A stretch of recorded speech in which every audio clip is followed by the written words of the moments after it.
Over ചൂട് ഒക്കെ ഉള്ള വെള്ളമാണെങ്കിൽ ചിലപ്പോൾ കോഴി വെന്ത് ഒരു മണമൊക്കെ വരും.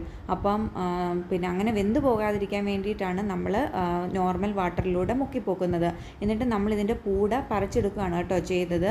പിന്നെ നമ്മൾ നാടൻ കോഴിയുടെ തൊലി ഒരിക്കലും ഉരിക്കില്ല, പൂട പറിച്ചെടുക്കുകയാണ്. ഇപ്പോൾ എല്ലാവർക്കും അറിയാമായിരിക്കുമല്ലോ, അറിയാത്തവർക്ക് വേണ്ടിയിട്ട് പറയുന്നതാണ് കേട്ടോ. പിന്നെ എന്നിട്ട് നമ്മൾ ആ രോമമൊക്കെ ക്ലീൻ ചെയ്തിട്ട് നമ്മൾ ഗ്യാസ് സ്റ്റവ് കത്തിച്ചിട്ട് അതിൽ ആ ലോ ഫ്ലെയിമിലിട്ട് ഈ കോഴിയെ പിന്നെ ആ ഫ്ലെയിമിൽ ഒന്ന് പിടിക്കണം. അപ്പോഴത്തേക്ക് അതിൻ്റെ ആ കുറ്റി രോമങ്ങളൊക്കെ ഉള്ളതെല്ലാം അങ്ങ് കരിഞ്ഞു പൊക്കോളും. നമ്മൾ കണ്ടിട്ടുണ്ടാവുമല്ലോ അല്ലേ, ചിലയിടത്തൊക്കെ അങ്ങനെ ചെയ്യുന്നത് നാടൻ കോഴിയെ. പിന്നെ അങ്ങനെ കോഴി ഒരിക്കലും കരിഞ്ഞു പോകാനും വെന്തു പോകാനും ഒന്നും പാടില്ല കേട്ടോ. അതനുസരിച്ച് ലോ ഫ്ലെയിമിൽ തന്നെ നമ്മൾ ഒന്ന് ഹീറ്റ് ചെയ്തെടുക്കണം. ഈ പണ്ടത്തെ കാലത്തൊക്കെ എനിക്ക് തോന്നുന്നില്ല ഈ ബ്രോയിലർ കോഴിയൊക്കെ ഉണ്ടെന്ന്. അന്നൊക്കെ എല്ലാവരും വീട്ടിൽ ഇങ്ങനെ കോഴിയെ